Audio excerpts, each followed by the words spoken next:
The other night, as I was pouring a glass of red wine, I asked my husband, "Do you ever struggle with anxiety?" In kind of a sarcastic tone. It had been one of those days, which in this day and age seems to be every day, right? The news was all terrible, social media was a cluster, everyone was losing their minds, myself probably included. The kids' school had been canceled for 2 weeks, and there was just a lot of noise in the house. And there wasn't really anywhere to go because everything was shut down. And my anxiety was through the roof. My breath was short. My thoughts were racing. I couldn't calm myself down, and I couldn't focus. My husband, on the other hand, was unfazed. The news, the panic, the noise wasn't affecting him like it was affecting me. So when I asked him this question, I was honestly wondering if he even knew what anxiety felt like. To which he replied, I felt anxious one time a couple of years ago when I was driving to the post office. You have got to be kidding me. I can remember my first struggle with anxiety being when I was about 6 years old. And while the things that I worry about have changed over the years, anxiety has had an amazing impact on my life and my marriage for decades. In this video, I want to share with you how anxiety affects you, your marriage, and what you can do about it. My name is Kimberly Holmes, and I'm the CEO of Marriage Helper. I also have a master's in psychology and have been trained as a therapist. At Marriage Helper, we work with thousands of couples across the world to help them grow and fix and rebuild their relationships. And sometimes the issues in a marriage are an extension of issues happening in your own life, like anxiety. Be sure to subscribe to our YouTube channel and hit the bell so that you'll get notified every time that we're releasing new and relevant content. So what is anxiety?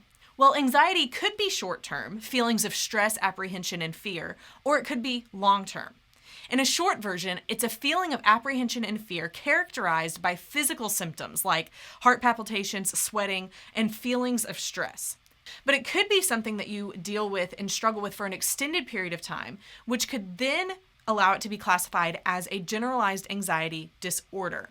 When you find it difficult to control your worry, it can lead to restlessness or feeling keyed up or on edge, being easily fatigued, difficulty concentrating, or maybe even your mind going blank when you're trying to concentrate.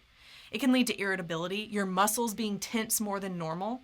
It can lead to disturbance in your sleep, maybe difficulty falling or staying asleep, or even restlessness when you are sleeping, an unsatisfying amount of sleep. But if any of these things are lasting longer than 6 months, or if the anxiety or worry or physical symptoms are causing clinically significant distress or impairment in multiple areas of your life, such as your social life, your work, or other important areas of functioning, then it could be that you're struggling with a generalized anxiety disorder. And if that's true, then I encourage you to speak with a doctor or a licensed professional to help you work through that. But according to the Anxiety and Depression Association of America, nearly 1 in 5 Americans suffer from an anxiety disorder, while nearly 40% of Americans suffer from anxiety in general. And even though it is highly treatable, less than half of the people who have it seek treatment. All of that to say, you aren't alone, but you also don't have to live this way forever. Because after a while, it can feel like it's become a way of life for you, but it doesn't have to be. You see, I always knew that I was anxious, but I didn't realize that it wasn't a normal way of life until I married my husband. Like I mentioned at the beginning, we are very different. My mind is super fast-paced and my emotions can easily sway me. I can see statistics and I can still figure out a way that I will become a part of the negative outcome. I ruminate over how I could have said or done things differently from earlier that day or even from 15 years ago. At night, my mind races. I think of everything I have to do and what I could do better. I worry about failing. I worry about not being good enough, and the list can go on. My husband is much more laid back and logical. He doesn't really worry. And when people worry, it stresses him out. You see, for Rob, that's my husband, all he needs are facts. All he needs is a plan. He cares about doing a good job. He cares about succeeding, but he doesn't let it shake him when things don't go the way he planned. He doesn't think about it as he tries to fall asleep at night. He's able to dream about castles and islands and vacations as he's trying to sleep, while I'm over here worrying about why my friend never texted me back. Anxiety is hard on the individual and on the relationships that the individual is in. In times of high anxiety in the world, it adds an extra layer of stress and apprehension.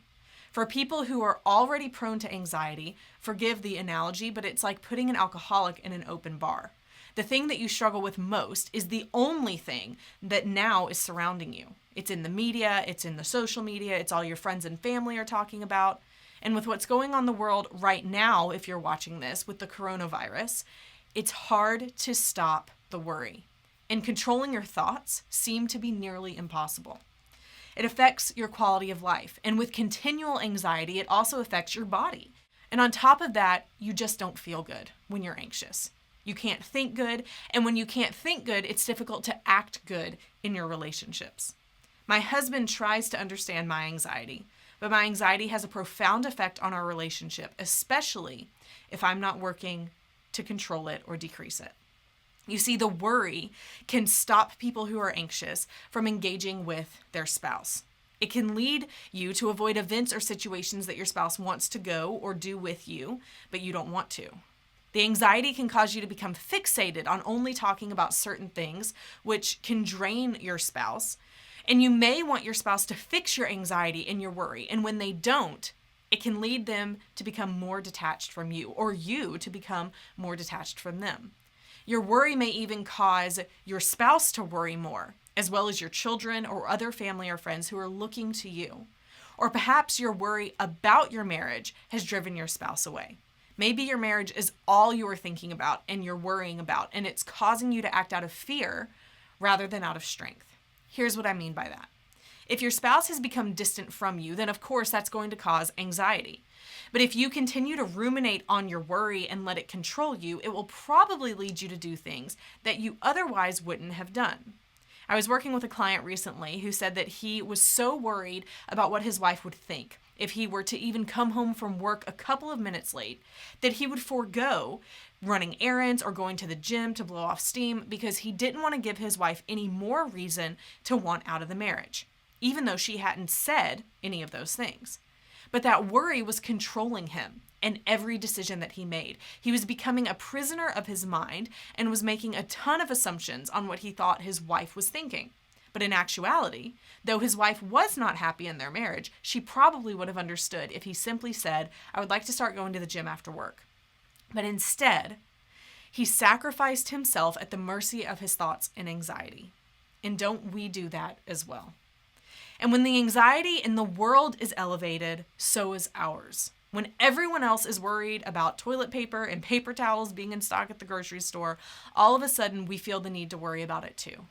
But let me ask you a question. What are you anxious about right now? And do you need to be anxious about it? Is your fear based on emotions or facts?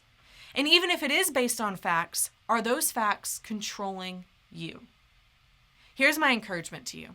It is possible to overcome anxiety, and it's even possible to change your thoughts. You will see what you look for.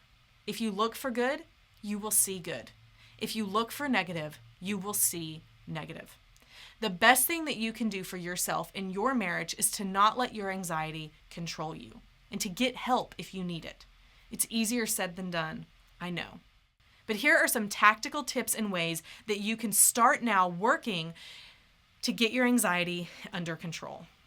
Number 1, realize that you can only control yourself. And believe it or not, you can control your thoughts. It's a practice, but you can learn to take them captive. Journaling can help with that. Focusing on thinking about good things can help with that. Number 2, you can breathe.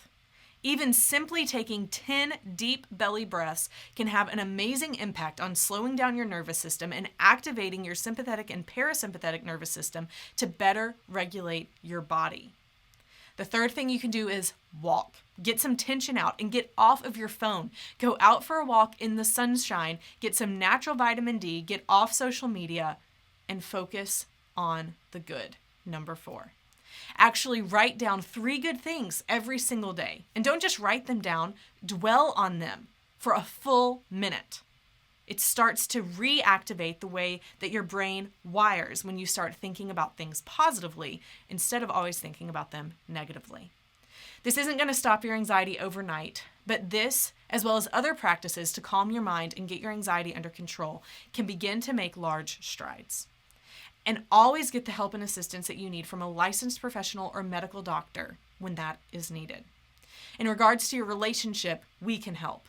If you don't know what to do to calm your nerves, your stress, and your anxiety, we do. At Marriage Helper, our courses and workshops and coaching has touched over 275,000 people. And we use research-proven principles combined with experience-driven techniques that we know work. We have had thousands of people say that their anxiety was sky high. But after what they did with Marriage Helper, through what they learned in the courses or the coaching or the workshops that we do, it was not only able to decrease their anxiety, but to give them a better relationship than ever before. To find out more about how we can help you with our online products, our workshops, and our coaching, you can give our office a call at 866-903-0990 and talk to our real team of people who would love to speak with you. Or you can visit us online at marriagehelper.com and you can find more about our articles, resources, videos, and a ton of things that we offer there. We would love to help you in your relationship.